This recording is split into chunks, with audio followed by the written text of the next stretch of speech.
All right. Good afternoon, everyone. The Secretary-General is about to arrive in Kananaskis in Canada, where he will attend an outreach session of the G7 Leaders Summit. As we mentioned yesterday, he has been invited to take part in a discussion on energy security, with a focus on diversification, technology, and investment to ensure access and affordability in a changing world. The session will include G7 and other leaders invited to the outreach segment of the summit. Later today, the Secretary-General will also hold bilateral meetings with leaders attending the summit, including with Mark Carney, the Prime Minister of Canada and G7 President.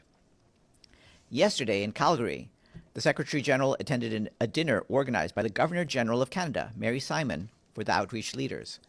The Secretary-General will be back in New York tomorrow. You've been asking repeatedly about the many instances in which people in Gaza have been killed near food distribution sites, and I can tell you that the Secretary-General condemns the loss of lives and injuries of civilians in Gaza who are once again being shot at while seeking food. It is unacceptable. The Secretary-General continues to call for an immediate and independent investigation into all such reports and for accountability to be established. The basic needs of the Palestinian population in Gaza are enormous and remain unmet. Israel has clear obligations under international humanitarian law to agree to and facilitate humanitarian relief for all civilians who need it. The unimpeded entry of humanitarian assistance at scale must be restored immediately. The UN and all humanitarian actors must be allowed to work in safety and security under conditions of full respect for humanitarian principles. All hostages must be released immediately and unconditionally. The Secretary-General continues to call for an immediate, permanent ceasefire. Meanwhile, our colleagues with the Office for the Coordination of Humanitarian Affairs said that today, partners working on health reported that more than 60 people were killed and over 280 injured, some critically, while waiting for aid in Khan Yunis. The Israeli military said its troops shot at a crowd and that the incident is under review. The casualties were brought to the Nasser Medical Complex, where emergency and intensive care units are already overwhelmed, and medical teams are operating with extremely limited supplies. 70 of the injured were referred to field hospitals, primarily to the International Medical Corps Field Hospital. According to the Ministry of Health, as of yesterday, 338 people have been killed and more than 2,800 injured while trying to access food near distribution sites, referring to non-UN militarized hubs. John Whittle, the head of OCHA's office in the occupied Palestinian territory, who is currently in Gaza, said today's mass casualty incident was part of a chilling pattern where repeatedly survivors recount being attacked as they try to reach the aid they need to survive. OCHA reiterates that civilians must never be targeted, let alone those seeking food amid ongoing starvation. Against this backdrop, our humanitarian partners continue to report that fuel stocks in Gaza have reached critically low levels. Without immediate resupply, essential services, including the provision of clean water, will grind to a halt very soon. As we mentioned yesterday, in southern Gaza, diesel supplies needed to operate critical equipment are nearly exhausted. The World Health Organization says that no fuel has entered Gaza for more than 100 days, and that attempts to retrieve fuel stocks from evacuation zones have been denied. Highlighting the impact on the health system in Gaza, the agency stressed that 17 hospitals, 7 field hospitals, and 43 primary health centers, which are currently running on minimum amounts of daily fuel, will soon have none left. The UN and our humanitarian partners call once again for immediate, unimpeded humanitarian access to our aid supplies, to families in the Gaza Strip, and to our fuel stocks. Our partners working on telecommunications report that the fiber optic cable on the Al-Rashid Road between Khan Yunis and Gaza Governorate has been cut off due to hostilities. As a consequence, there are no internet and landline services in the central and southern areas of the Strip. The fiber optic was fixed just yesterday. Meanwhile, Israeli displacement orders are compounding an already unbearable situation, particularly for children. Child protection partners report that several child protection centers have been forced to close due to these orders, increasing overcrowding in the few that remain operational.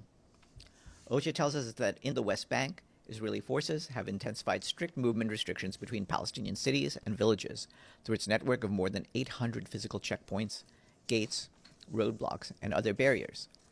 This lockdown has effectively splintered the West Bank, isolating communities from essential services and sources of livelihood. Meanwhile, Israeli operations in the northern areas are intensifying, causing further displacement and destruction. Today, for the second consecutive day, Israeli forces continued a large-scale raid in Askar camp in Nablus. This has involved house-to-house searches and arrests. The Israeli authorities informed the Palestinian District Coordination Officer that at least 15 residential buildings were to be evacuated ahead of a planned 48-hour operation by Israeli forces. This has displaced about 75 people. This morning, Deputy Special Envoy for Syria Najat Roshdi briefed Security Council members on the situation in Syria. Referring to the escalation between Israel and Iran, Ms. Roshdi warned of the risks of such escalation in the region on the progress towards peace and recovery in Syria. She added that the Special Envoy for Syria, Geert Peterson, continued his meetings with Syrian officials in Damascus. Discussions focused on the importance of a genuinely inclusive and credible political transition in the country. For her part, Joyce Msuya, the Assistant Secretary-General for Humanitarian Affairs, said that we and our partners continue to do what we can to provide critical assistance to the people in need. She underscored that we need more funding to keep this work going, saying that nearly halfway through the year, our humanitarian appeal has received only $260 million, just 14% of the requirements for this period. The remarks were shared with you. Turning to Ukraine, the Office for the Coordination of Humanitarian Affairs tells us that a wave of overnight missile and drone attacks struck cities across Ukraine, killing at least 17 civilians and injuring around 160, according to local authorities. The humanitarian coordinator, Matthias Schmale, strongly condemned the attack, noting the devastating toll the war takes on civilians. Residential buildings, schools, and health facilities across the country sustained significant damage, with the biggest impacts reported in the regions of Kiev, Odessa, Zaporizhia, Chernihiv, Sumy, Kharkiv, and Donetsk, according to local authorities. In Kiev, authorities report that the strikes destroyed or damaged multiple apartment blocks and a school, claiming at least 14 lives and injuring more than 100 others. In Odessa, attacks reportedly killed one person and injured 17. A kindergarten and a center for disabled children were among the damaged sites. Health facilities, including Odessa's Infectious Diseases Hospital, also reported damage, but no casualties among patients or staff. Our humanitarian partners, alongside first responders and local services, are providing emergency first aid, psychological support, shelter materials, and child protection assistance in the hardest hit areas, including Kiev, Odessa, and Zaporizhia. Turning to Mozambique, our colleagues at the Office for the Coordination of Humanitarian Affairs are concerned about a sharp increase in non-state armed group attacks on civilians in Cabo Delgado province. The ongoing situation is aggravating the humanitarian crisis and restricting humanitarian access to vulnerable populations. Our humanitarian colleagues tell us that more than 134,000 people have been impacted by the violence in the month of May alone, including 10 people who have been killed and at least 45 people who have been abducted, many of them children. Insecurity is also disrupting essential services. Between April and May, mobile health teams suspended operations and schools closed in the districts of Ancaube, Montepuez, and Nangande. Despite growing needs, this year's $352 million humanitarian response plan for Mozambique is currently 17% funded, with $61 million received. Our humanitarian colleagues note that recent funding cuts have forced the suspension of critical water, sanitation, and hygiene projects, leaving approximately 260,000 people in Cabo Delgado without access to essential services. This is just one example, as our collective ability to respond to people's needs is compromised across all sectors. Additional funding is urgently needed to sustain life-saving assistance, particularly in conflict-affected areas of Cabo Delgado. Turning to Colombia, our colleagues from the Office of the Coordination of Humanitarian Affairs tell us that the past week has been one of the most violent the country has faced this year, with civilians exposed to escalating risks. On June 10th, more than 24 armed attacks were reported across Cauca and Valle de Cauca, marking the most violent day of the year in these departments. In 13 municipalities that were impacted, including Cali, 8 people were killed and more than 80 injured, including children due to explosive devices, car and motorcycle bombs, sniper fire, and drones. Authorities implemented a range of measures to protect civilians, including hospital alerts, school evacuations, and temporary suspensions of classes and public transportation. Our humanitarian colleagues note that so far in 2025, more than 471,000 people have been impacted by violence in the departments of Cauca and Valle del Cauca alone, accounting for more than a third of the national total.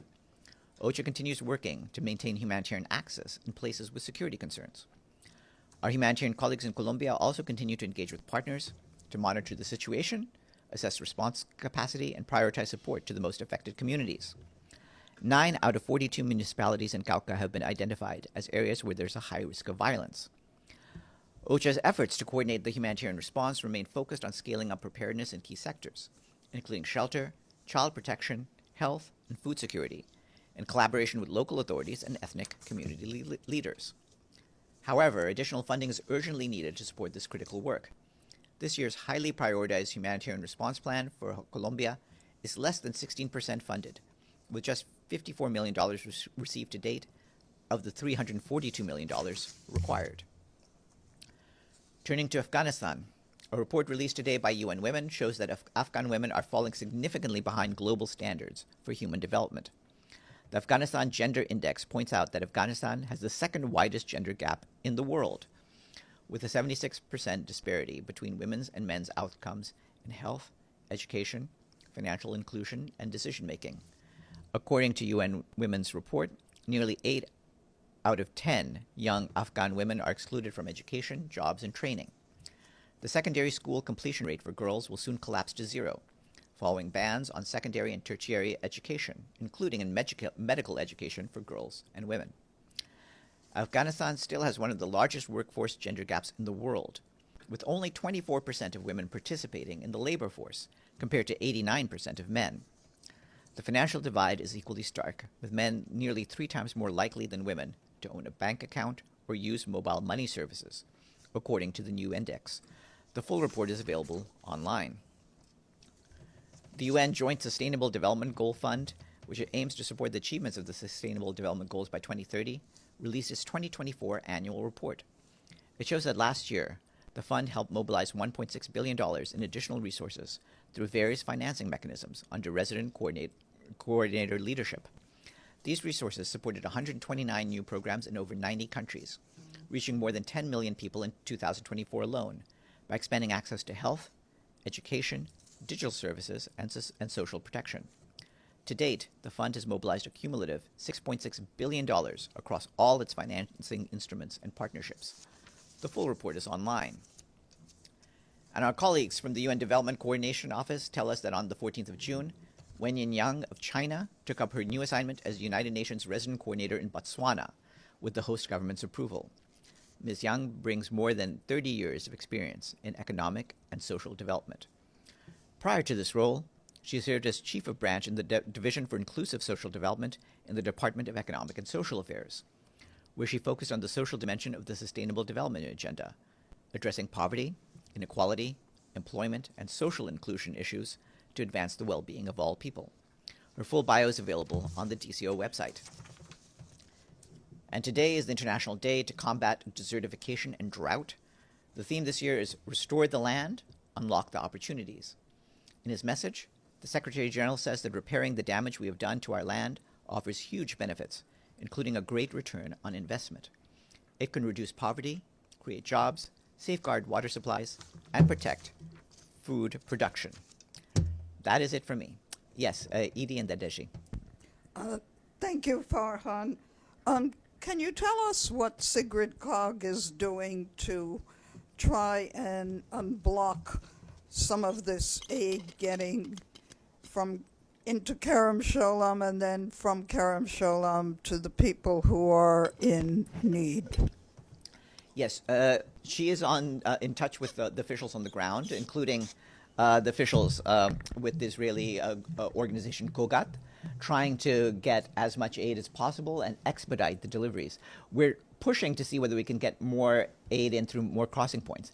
There was one sign that a new crossing point, a different crossing point in Zikim East had been used a few days ago, and we want more crossing points to be used. But so far, the vast majority of our aid has been going just through Kerem Shalom. And in terms of fuel, can we get an update on what's left and how dire the situation is? I assume it is. Yeah, I mean, what I can tell you right now is that most facilities have only limited amounts of fuel. So hospitals to the extent that they're running at all, are running on a small amount of fuel each day, trying to preserve what they've got. Similarly, this is affecting things like cold chain storage for vaccines. It's affecting internet service and communications. So we need to get access to fuel supplies, which there are fuel supplies that we have in Gaza. It's been hard to get access to them. And as you know, a few days ago, we reported that one of those sites was looted. Deji, and then Ibtisam. Secretary-General is traveling to Canada and meeting with the Prime Minister of Canada today. Will he had any other bilaterals with world leaders, and will the conflict between Israel and Iran be one of the topics? I imagine the conflict between Israel and Iran will indeed be one of the topics. But we'll try to provide readouts of those meetings as we get them. I can't confirm other meetings. I'm aware that there are a couple of other meetings with other world leaders that he will have, and we'll try to confirm and share the readouts as the day progresses. What leverage does the Secretary-General still have to urge parties in this conflict to de-escalate? Well, I mean, obviously the point is that we are the guarantors of a lot of international law. The Secretary-General urges all UN member states to act in accordance with their obligations under the UN Charter and other international law. He urges both Israel and Iran to comply with their obligations under international law to respect and protect civilians and civilian infrastructure. Did anyone listen? All conflicts have a certain point when people are willing to listen and willing to end. We'll have to see what happens. Right now, of course, we're really concerned about the military escalation, which are exacerbating the high tensions and suffering in the region. But what the Secretary-General is continuing to request to both sides, as well as to other interlocutors, is for maximum restraint and for an immediate de-escalation leading to a ceasefire. Now, one last question for this round. We know that many countries, they have already issued warnings to their citizens to leave Iran or Israel. What about the UN staffers? Do you have any statistics of the UN staffers there? What is their situation now? I believe that some international staff, as well as some dependents of staff members, have been allowed to temporarily relocate. That process is still underway, so I don't have any numbers to share with you at this stage. Yes, Ibtisam, and then Pam. Thank you, Farhan. You mentioned that about 60 people were killed and over 280 were injured while waiting for aid. And then also you talked about 338 people were killed near these hubs also while waiting for aid. I'm just wondering regarding the numbers whether these 60 people are included in these 338 or... I believe that this number is the most recent number, so it's included as part of okay. the larger number. And since the numbers, as you see, are very high, including 2,800 injured, mostly while waiting for aid, do you believe that this killing is actually deliberate?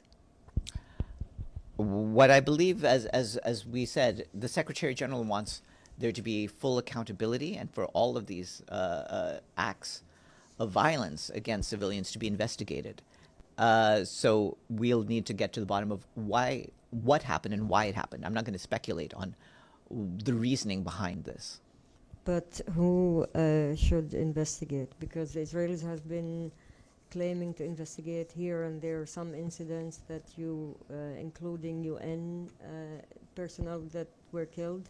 Why can't we see UN investigation or initiative by the Secretary-General to try to investigate some of these issues? As you're aware, for any UN investigation, we need to have a mandate given to us by a member state body, such as the Security Council or the General Assembly. Yeah, sure. I don't know if you were asked about it in the last few days, but Egyptian and also reported that Libyan authorities stopped activists seeking to break the Israeli siege or blockade on Gaza, and some of them were arrested. Their passports were confiscated. Do you have any? And these people were just marching and protesting. Any comments on that? Yeah, we defend the rights of people to engage in peaceful protest, and we want to make sure that any peaceful protest is allowed to occur without any harm done to the people participating. Pam, and then Ephraim. And then Thank you, Volodymyr. Farhan. You mentioned, I think it was yesterday, that children, the Ukrainian children that had been taken to Russia illegally should not be used as bargaining chips. And today the Russian ambassador, Nebenzia, mentioned a number, but it's almost 400, much less than what the UN and the ICC say, which is in the league of 20,000 children. Do you have any comment about the return of all these children? Thank you. We believe that all families need to be reunited under the normal international norms. You'll have seen the reports that have been done by our special representative on children in armed conflict, Virginia Gamba, about this issue, and certainly we hope that it will be resolved peacefully through negotiations between the sides.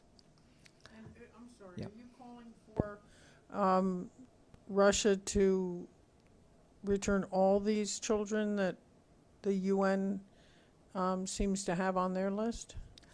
We have wanted all this to be resolved for several years now, but certainly if anyone has been taken from their countries, they need to be able to return back.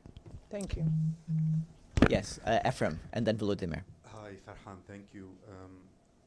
Does the Secretary-General believe that the escalation between Iran and Israel constitute a threat to international peace and security? And if so, is he planning to use Article 99 of the Charter and call for a Security Council meeting to discuss this matter?